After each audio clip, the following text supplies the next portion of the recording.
During the first event, dubbed the Captain's War in the Sekai Tekai, Quan advises they should wait for the Miyagi-Dos to come to them, disregarding Tori's advice suggesting they need to attack Miyagi-Do first, break their front line, and defeat their captains, Robbie and Samantha.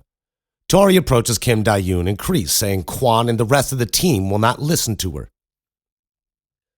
Kim Dae-yoon tells her to give them no option but to follow her, and Kreese agrees, saying it's all hers to take.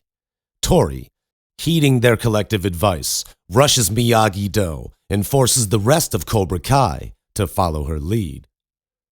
While Miyagi-Do puts up a valiant effort, it's Cobra Kai who ends up defeating them after Robbie squares off against Quan, but with Robbie being distracted by his relationship issues with Tori, it's Quan who takes advantage of Robbie's lack of focus, causing Miyagi-Do to lose the Captain's War, and more turmoil silently brews between the members of Miyagi-Do.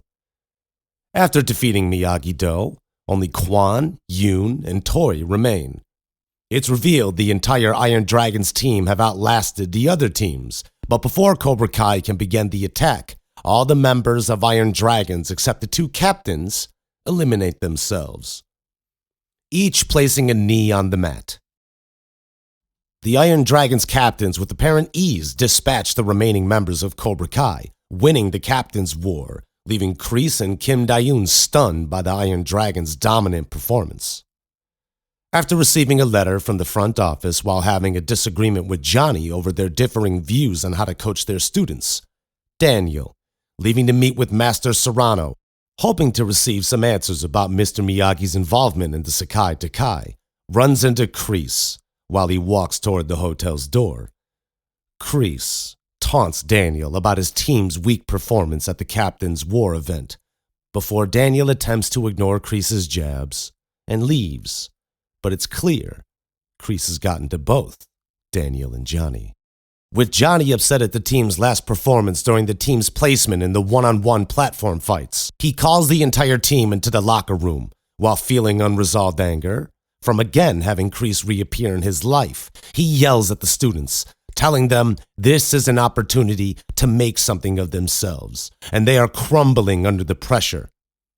He tells them that they will go on to have shit lives, working shit jobs, and will always have to live with this failure. He asks them where their fight is, and if they are going to stand up for themselves. We again find ourselves with Johnny at the buffet, where Kreese again taunts him about Miyagi-Do's failing at the leaderboards, sarcastically asking him as to the whereabouts of Daniel. Johnny doesn't say anything, but is very clearly holding back his anger and emotional turmoil. Kreese is continuing to get under Johnny's skin, and it's truly awe-inspiring how Kreese's ability in subtle, emotional manipulation is so easily infecting his victims. It's almost commendable. Commendable in I love the bad guy sort of way, not the ooh, that's a good idea. I'm gonna try that the next time I see one of my enemies in person and send them into mental anguish through venomous emotional and psychological manipulation. Maybe I might. No, that's a bad J. Wait, is it? I don't know. What I mean is, if you're gonna break the ever-living shit out of someone, do it in person. Remember what Johnny said? Because cyberbullying is for pussies. Remember that. Fun little fact from Johnny there. Daniel, upon returning to the hotel after being kidnapped, again runs into Kreese, ridiculing Daniel, asking him what happened and if he ran into trouble. Daniel, upon hearing another barrage of taunting from Kreese, causing him to lose his temper and pushes Kreese against the wall before Kreese smugly asks Daniel to calm down, stating it's just a tournament. Daniel continuing to seethe until he sees Sam, shifting his focus to her, leaving Kreese to fight another day. And he does just that. Quan, visiting Kreese and Kim Dae-yoon, is ordered to continue waging mental warfare against the students of Miyagi-Do. Kreese saying that Daniel is rattled and that soldiers should have no rest, even when off duty. Quan, under the spell of the King Cobra, deftly bows before going off on his next mission of psychological warfare instructed by Kreese. Kim Dae-yoon initially disagrees with Kreese's methods, saying that Cobra Kai students should be preparing for the tournament, not spending their time risking the shame of disqualification over what she calls petty fights. Kreese retorts that it was indeed Master Kim, her grandfather, who taught him that battles are not only reserved for the battlefield, and to trust him. And he really did. Master Kim demonstrated this very lesson in front of Kim Dae-yoon when she was a young girl, where he attacked Kreese, teaching him the importance of no mercy, and how it's not just a lesson in martial arts, it's a lesson he taught Kreese for his entire life. Master Kim's awesome. He's like the psychotic grandpa I've always wanted. Have? Had? My grandpa's dead. Wait a second. I'm not human. I don't have a grandpa. I'm just a free-floating consciousness screaming around the void of the internet yelling at people about Cobra Kai and Rampage and Fight Club and other stuff I'm not willing to... Wait a minute, why am I telling you all this? Jay? Help? Ah, damn it, where'd I go?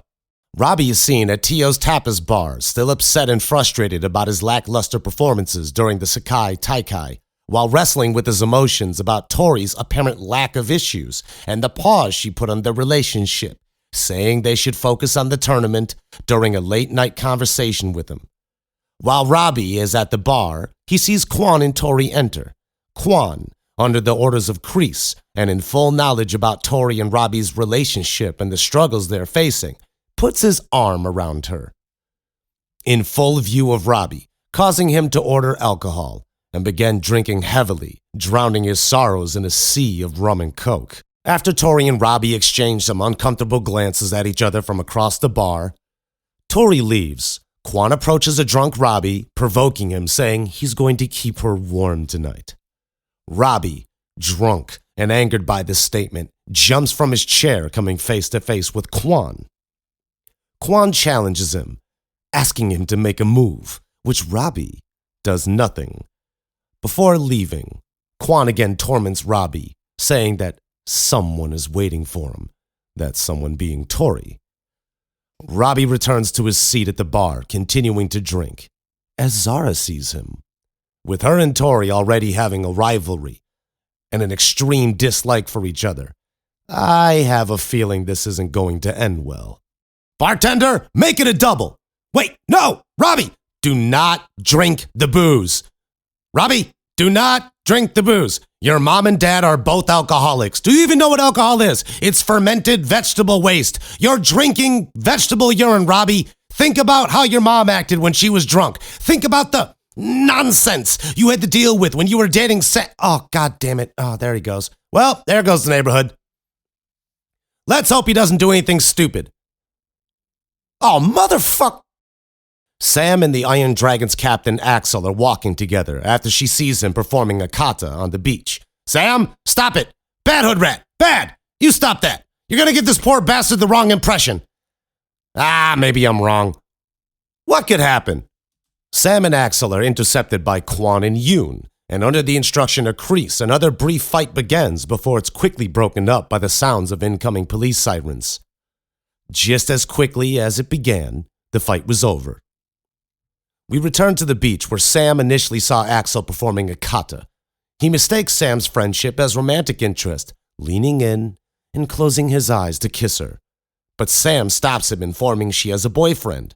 Axel, embarrassed by this and upset, quickly leaves. Oh, God damn it! Sam! First Robbie, then Miguel, now Axel. Is it just me, or is Sam a terrible friend and girlfriend? Never mind, that's an entirely different video.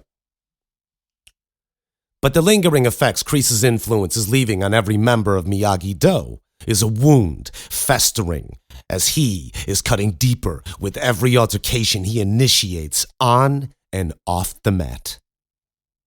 Kim Dae-yoon and Chosen are seen drinking together. After having a secret affair, they are attempting to keep hidden from everyone and spot the long-haired goon brandishing a Cobra Kai tattoo, responsible for kidnapping Daniel.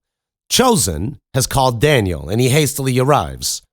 As it turns out, Kim Dae-yoon also summoned Kreese, for she has questions of her own for him.